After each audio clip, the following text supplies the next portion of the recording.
स्वागत है आप सभी का एक नई वीडियो श्रृंखला में। मेरा नाम है एचपी सोलंकी। हाल ही में नोबेल पुरस्कार विजेता और कवि रविंद्रनाथ टैगोर के निवास स्थान यानी शांति निकेतन को यूनेस्को की विश्व विरासत सूची में शामिल करने की सिफारिश की गई है। आपको बता दें, यह सिफारिश एक अंतर्राष्ट्रीय सलाहकार निकाय international council on monuments and sites द्वारा की गई है, जो भारत सरकार द्वारा पेश की गई फाइल पर आधारित है। याद रहे, इसकी औपचारिक घोषणा सितंबर 2023 में सऊदी अरब के रियाद में होने वाली विश्व धरोहर समिति की बैठक में की जाएगी। अब आपको शांति निकेतन का संक्षिप्त परिचय करा दें। दरअसल शांति निकेतन पश्चिम बंगाल के बीरभूम जिले में स्थित एक विश्वविद्यालय शहर है। यह मूल रूप से रविंद्रनाथ टैगोर के पिता देवेंद्रनाथ टैगोर द्वारा निर्मित एक आश्रम था। कोई भी व्यक्ति बिना जाति व पंथ के भेदभाव के यहाँ आकर ध्यान कर सकता है। शांति निकेतन में स्थित विश्व भारती विश्वविद्यालय देश के सबसे प्रतिष्ठित विश्वविद्यालयों में से एक है। विश्वविद्यालय की स्थापना गुरुदेव रविंद्रनाथ टैगोर ने की थी। गौरतलब हो कि विश्व विरासत सूची में शामिल होने के लिए साइटों को उत्कृष्ट सार्वभौमिक मूल्य का होना आवश्यक है। इसके साथ ही यूनेस्को सूची में उल्लेखित 10 चयन मापदंडों में से कम एक को पूरा करना आवश्यक है। शांति निकेतन यदि चुना जाता है तो यह यूनेस्को की सूची में जगह बनाने वाला पश्चिम बंगाल का दूसरा सांस्कृतिक प्रतीक होगा। बता दें, यूनेस्को ने 2021 में मानवता की अमूर्त सांस्कृतिक विरासत की सूची में कोलकाता की दुर्गा पूजा को शामिल किया था। अब आपको international council on monuments and sites का संक्षिप्त परिचय करा दें। यह यूनेस्को वर्ल्ड हेरिटेज सेंटर की एक सलाहकार संस्था है। इसकी स्थापना 1965 में वेनिस के चार्टर को अपनाने के साथ हुई थी। यह फ्रांस स्थित अंतर्राष्ट्रीय सांस्कृतिक निकाय है, जिसमें पेशेवर विशेषज्ञ, स्थानीय अधिकारियों, कंपनियों और विरासत संगठनों के प्रतिनिधि शामिल हैं। यह वैश्विक वास्तुकला और परिदृश्य विरासत के संरक्षण और वृद्धि के लिए समर्पित है। हाल ही में iDrone पहल के तहत ड्रोन द्वारा ब्लड बैग की डिलीवरी करने का ट्रायल रन सफलतापूर्वक पूरा किया गया है। यह ट्रायल रन भारतीय आयुर्विज्ञान अनुसंधान परिषद द्वारा किया गया। देश में पहली बार एक बेहद महत्वपूर्ण वैलिडेशन स्टडी के हिस्से के तौर पर इस ट्रायल को अंजाम दिया गया है। आपको बता दें, iDrone का इस्तेमाल पहली बार ICMR द्वारा कोविड-19 महामारी के दौरान अगम्य क्षेत्रों में टीके को पहुंचाने के लिए किया गया था। दरअसल इस उद्घाटन ट्रायल उड़ान ने विजुअल लाइन ऑफ साइट में राजकीय आयुर्विज्ञान संस्थान और लेडी हार्डिंग मेडिकल कॉलेज से रक्त के नमूनों की 10 यूनिट को बिना नुकसान के परिवहन किया है। अब आपको iDrone पहल का संक्षिप्त परिचय करा दें। यह केंद्रीय स्वास्थ्य मंत्रालय के भारतीय आयुर्विज्ञान अनुसंधान परिषद की एक पहल है और इसका नाम ICMR drone response and outreach for north east है। अब भारतीय आयुर्विज्ञान अनुसंधान परिषद के विषय में देखें तो इसका पूर्व नाम इंडियन रिसर्च एंड एसोसिएशन था, जिसकी स्थापना 1911 में हुई थी। बाद में साल 1949 में IRFA को पुनर्गठित कर इसका नाम ICMR कर दिया गया। डॉक्टर CG पंडित इसके पहले निदेशक बने। दरअसल नई दिल्ली में स्थित ICMR जैव चिकित्सा अनुसंधान के निर्माण, समन्वय व प्रचार के लिए भारत की शीर्ष निकाय है। यह दुनिया के सबसे पुराने चिकित्सा अनुसंधान निकायों में से एक है। ICMR को स्वास्थ्य अनुसंधान विभाग, स्वास्थ्य और परिवार कल्याण मंत्रालय के माध्यम से भारत सरकार द्वारा वित्त पोषित किया जाता है।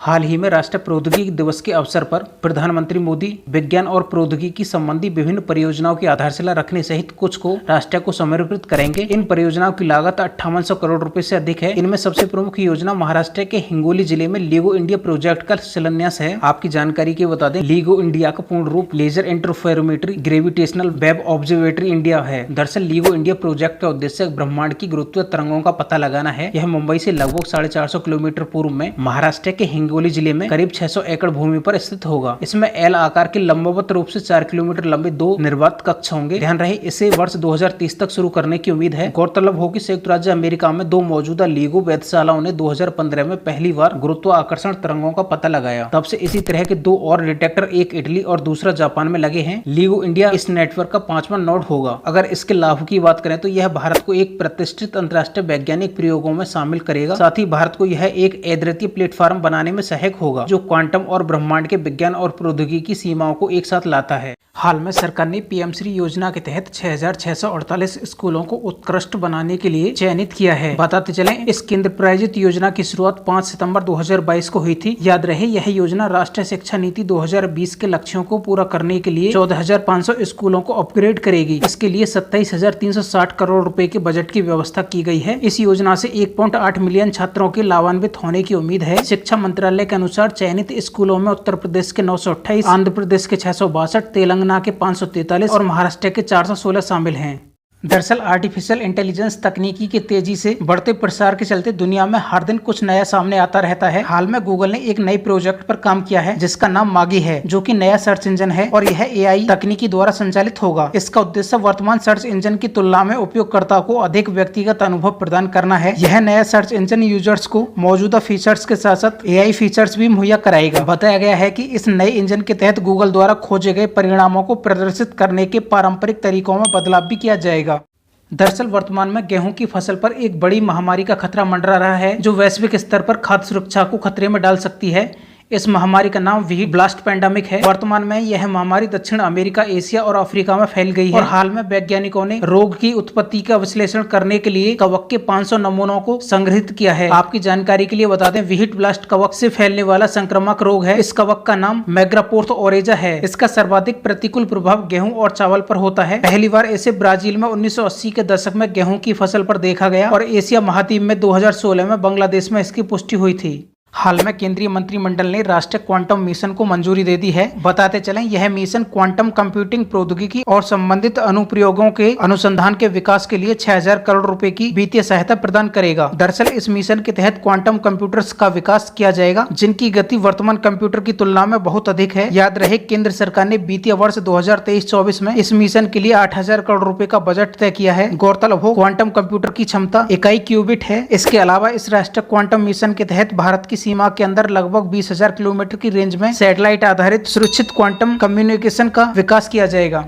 हाल में राष्ट्रीय स्वास्थ्य प्राधिकरण ने खुले समुदाय से योगदानकर्ताओं और डेवलपर्स को आमंत्रित किया है। बताते चलें, HCX का अर्थ हेल्थ क्लेम एक्सचेंज है। इसका उद्देश्य देश में स्वास्थ्य बीमा दावों संबंधित प्रमुख चुनौतियों से निपटने की समूची प्रक्रिया को सुविधाजनक बनाना है। याद रहे, यह विशेष तौर पर स्वास्थ्य बीमा क्षेत्र और स्वास्थ्य सुविधा उपलब्ध कराने वालों से संबंधित है। दरअसल राष्ट्रीय स्वास्थ्य प्राधिकरण ने सितंबर 2022 में HCX को आयुष्मान भारत डिजिटल मिशन के तहत एक नई पहल के तौर पर शुरू किया था। HCX स्वास्थ्य से संबंधित कामकाज के बोझ को कम कर पारदर्शिता और नियम आधारित प्रक्रिया के जरिए विश्वास को बढ़ाएगा। हाल में 30 से अधिक भारतीय शहर सिटी नेचर चैलेंज में भाग लेंगे। बताते चलें, यह ऐप आधारित प्रतियोगिता है जो प्रकृति के अवलोकन को रिकॉर्ड करती है। The Bombay natural history society, world wide for nature India और नेचुरलिस्ट स्कूल ने इस आयोजन का नेतृत्व करने के लिए भागीदारी की है। बताते चलें, इस पहल के तहत प्रतिभागी आई नेचुरलिस्ट ऐप का उपयोग प्राकृतिक वनस्पतियों और जीवों की तस्वीर क्लिक करने और अपलोड करने के लिए कर सकते हैं। स्मरण रहे, यह ऐप प्रजाति का नाम का सुझाव देने के लिए आर्टिफिशियल इंटेलिजेंस का उपयोग करता है और इन सुझावों की पुष्टि करने के लिए समुदाय के सदस्य भी सहयोग करेंगे। हाल में पीएम मोदी ने नई दिल्ली में पहले वैश्विक बौद्ध शिखर सम्मेलन का उद्घाटन किया है। आपको अवगत करा दें, इस 2 दिवसीय शिखर सम्मेलन का आयोजन संस्कृति मंत्रालय और अंतर्राष्ट्रीय बौद्ध परिसंघ की संयुक्त मेजबानी में किया जा रहा है। इस सम्मेलन में 4 विषयों पर चर्चा होगी: बुद्ध धम्म और शांति, बुद्ध धम्म पर्यावरण संकट, स्वास्थ्य और स्थिरता, नालंदा बौद्ध परंपरा का संरक्षण, बुद्ध धम्म तीर्थ यात्रा, जीवंत विरासत और बुद्ध अवशेष। दरअसल इस सम्मेलन का उद्देश्य बौद्ध विद्वानों और धर्म गुरुओं के लिए एक मंच स्थापित करना है। इसके साथ ही यह वैश्विक शिखर सम्मेलन बौद्ध धर्म में भारत के महत्व को चिन्हित करेगा, क्योंकि बुद्ध धर्म का जन्म भारत में हुआ था।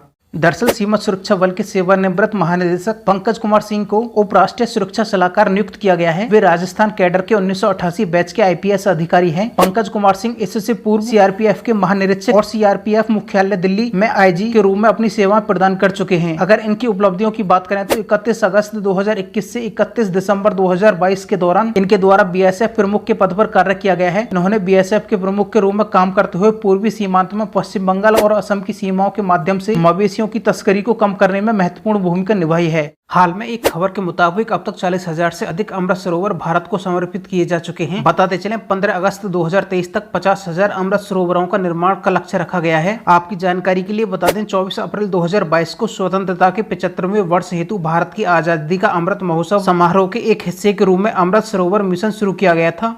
इस मिशन का उद्देश्य ग्रामीण क्षेत्रों में जल संकट को दूर करने के लिए भारत के प्रत्येक जिले में कम से कम 75 अमृत सरोवरों का निर्माण और कायाकल्प करना है और जन भागीदारी इस मिशन का प्रमुख लक्ष्य है। इसमें हर स्तर पर जन भागीदारी की विशेष भूमिका होगी। हाल में पश्चिम बंगाल में भारत और अमेरिका की वायुसेनाओं के बीच एक युद्ध अभ्यास का आयोजन किया जा रहा है। याद रहे, दोनों देशों के बीच ऑफ इंडिया श्रृंखला के तहत यह अभ्यास होगा। इस अभ्यास का आयोजन पश्चिम बंगाल के कलाईकुंडा हवाई अड्डे पर किया जा रहा है। इसमें भारतीय दल का प्रतिनिधित्व सुखोई 30 MKI और अन्य आधुनिक बेड़े के अन्य लड़ाकू विमान करेंगे। इस अभ्यास में स्वदेश रूप से निर्मित हल्के लड़ाकू हेलीकॉप्टर तेजस को भी मैदान में उतारा जा सकता है। वहीं अमेरिकी वायुसेना के F-15 स्ट्राइक ईगल लड़ाकू विमान का एक स्क्वाड्रन इसमें शामिल है। याद रहे, ऑफ इंडिया एक द्विपक्षीय अभ्यास है और इसकी शुरुआत 2004 में हुई थी। पहला अभ्यास एक लड़ाकू प्रशिक्षण अभ्यास के रूप में भारत के ग्वालियर एयर स्टेशन पर हुआ था।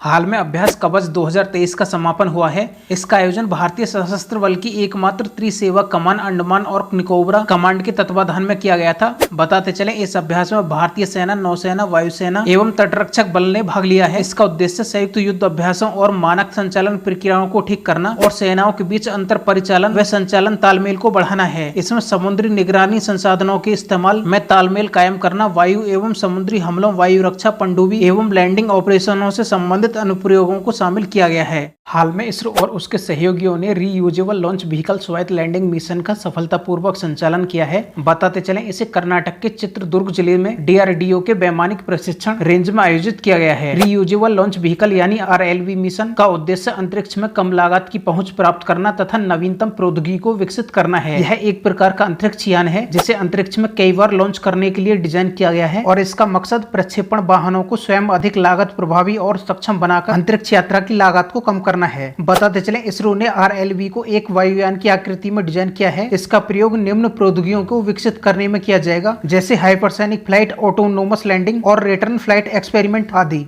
दरअसल राष्ट्रीय कैरियर सेवा पोर्टल पर वित्त वर्ष 2022-23 में 35.7 लाख रिक्तियां दर्ज की गई हैं, जबकि 2020-21-22 में यह आंकड़ा 13 लाख दर्ज किया गया था। यह आंकड़ा हाल में श्रम और रोजगार मंत्रालय ने जारी किया है। आपकी जानकारी के लिए बता दें, राष्ट्रीय कैरियर सेवा की शुरुआत 20 जुलाई 2015 को हुई थी। याद रहे यह पंचवर्षीय मिशन मोड परियोजना है। साथ ही यह एक वन स्टॉप सॉल्यूशन है जो भारत के नागरिकों को रोजगार और कैरियर संबंधित सेवाओं की एक विस्तृत श्रृंखला प्रदान करता है। यह नौकरी चाहने वालों और नियोक्ताओं, प्रशिक्षण व कैरियर मार्गदर्शन चाहने वाले उम्मीदवारों तथा प्रशिक्षण व कैरियर परामर्श प्रदान करने वाली एजेंसियों के बीच की खाई को पाटने की दिशा में कार्य करता है। हाल में अभ्यास ओरियन 2023 का आयोजन फ्रांस के मांट डे मार्सन में किया गया है। यह बहुपक्षीय अंतर्राष्ट्रीय अभ्यास है जिसमें भारतीय वायुसेना की टुकड़ी ने भाग लिया है। साथ ही इस अभ्यास में Germany, Greece, Italy, Netherland, Britain, Spain और अमेरिका की वायुसेना ने हिस्सेदारी की है। बताते चले भारत की तरफ से राफेल विमान, 2 C-17 और 2 II-78 विमान तथा 165 वायुसैनिक शामिल हुए हैं। यह अभ्यास अन्य देशों की वायुसेनाओं से सर्वोत्तम कार्य प्रणालियों को आत्मसात करके भारतीय वायुसेना को और समृद्ध करेगा। बता दें, भारतीय वायुसेना में शामिल हुए राफेल विमानों के लिए यह पहला विदेशी अभ्यास होगा। हाल में प्रोजेक्ट टाइगर के 50 साल पूरे होने के उपलक्ष्य में एक कार्यक्रम आयोजित किया गया। बताते चलें मार्च 2022 तक भारत में बाघों की संख्या 3167 दर्ज की गई है। याद रहे भारत में बाघों की संख्या पिछले 2 दशकों में दोगुनी हो चुकी है। दरअसल प्रोजेक्ट टाइगर की शुरुआत 1 अप्रैल 1973 को हुई थी। स्मरण रहे 2018 में बाघों की संख्या 2967 थी जो 2022 में 3167 हो गई है। हाल में PM मोदी ने कर्नाटक से इंटरनेशनल बिग कैट्स अलायंस का शुभारंभ भी किया है। यह भारत के प्रस्ताव पर बड़ी बिल्लियों के लिए वैश्विक गठबंधन है। इस गठबंधन में 7 बिल्लियां शामिल हैं: बाघ, शेर, तेंदुआ, हिम तेंदुआ, प्यूमा, जगुआर और चीता। हाल में भारतीय सांस्कृतिक संबंध परिषद ने द लैंग्वेज फ्रेंडशिप ब्रिज नाम से एक परियोजना शुरू की है। बताते चलें इसका उद्देश्य उन पड़ोसी देशों में सांस्कृतिक पदचिह्न का विस्तार करना है जिनके साथ भारत के ऐतिहासिक संबंध रहे हैं। इसके माध्यम से भारत के महाकाव्य और समकालीन साहित्य को अन्य देशों की भाषा में अनुवाद करने में सक्षम बनाना है ताकि दोनों देशों के लोग उन्हें पढ़ सकें। आपको स्मरण करा दें, द लैंग्वेज फ्रेंडशिप ब्रिज परियोजना म्यांमार, श्रीलंका, उज्बेकिस्तान और इंडोनेशिया जैसे देशों में बोली जाने वाली भाषाओं में विशेषज्ञों का एक पूल तैयार करेगी। याद रहे श्रीलंका की सिंहली भाषा बनारस हिंदू विश्वविद्यालय और रक्षा मंत्रालय के अधीन विदेशी भाषा स्कूल में पढ़ाई जाती है।